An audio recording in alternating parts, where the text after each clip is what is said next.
Hey guys, my name is Theo Le Roux and I'm from Cupocafe Coffee Bar. And on this video, we want to be discussing different types of brewing methods.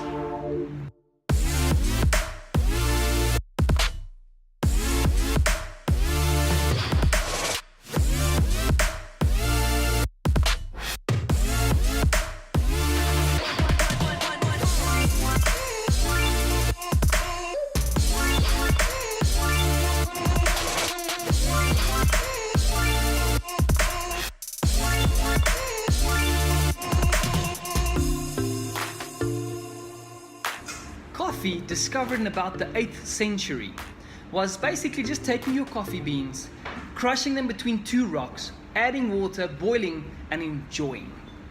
Then people started becoming more sophisticated. So in the 18th century, we started developing different types of brewing methods. Now in the 16th century, we developed the Koito dripper method, which today we know as the cold brew dripper. Then in 1810, we started working and putting different things together, and we actually invented the first percolator dripper. But you had to add hot water to run it through. In 1819, they developed the upside down pot dripper, which was basically just two little coffee pots that at the top you had the water and the coffee, at the bottom was empty, and it filtered and dripped through and you could enjoy. And then of course, this beautiful siphon brewer was invented in Berlin in 1830 by a German called Dr. Luff. He was working in his laboratory and ran out of coffee. So he took a whole bunch of his equipment, popped them together, and then created this gorgeous, smooth coffee. In 1857, the Finn coffee filter was invented. Had fairly big holes, so a lot of the coffee could go through. But then technology caught up, and in 1909, the first linen filter was created, which made this beautiful, smoothish coffee. The French then took that beautiful filter and created, as we know, the plunger, or the French press as we call it, which is today used by probably about 70% of all households in the world. Very easy to use and creates a very delicious coffee. From there, my favorite, of course, the Chemex was invented in 1941. This creates the most smoothest tea textured type of coffee flavored coffee, which is gorgeous.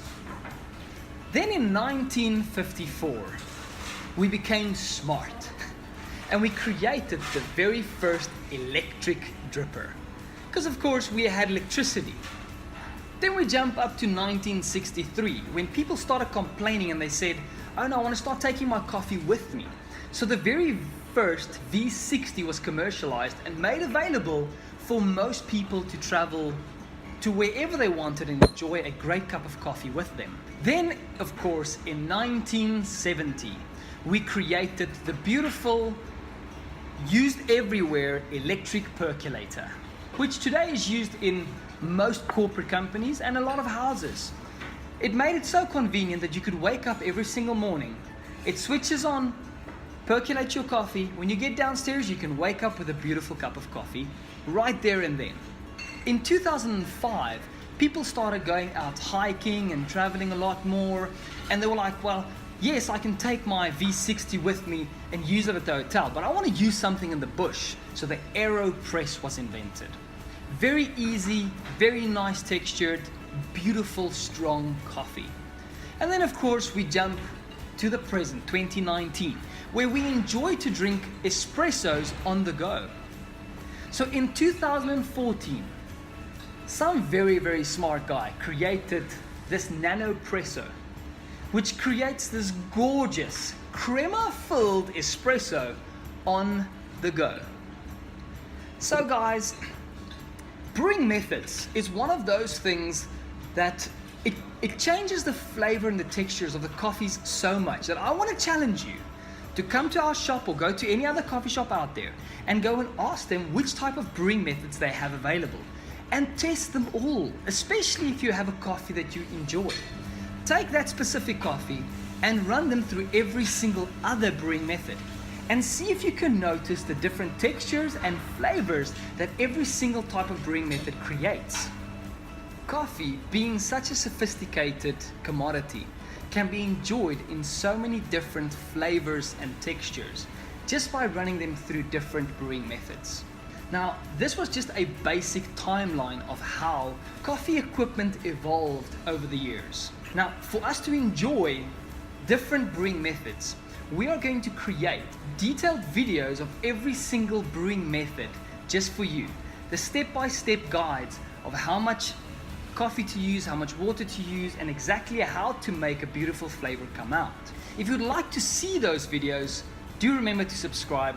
Hit that little bell notification so you can see when we upload. Thank you guys for watching. Give us a thumbs up because YouTube enjoys that.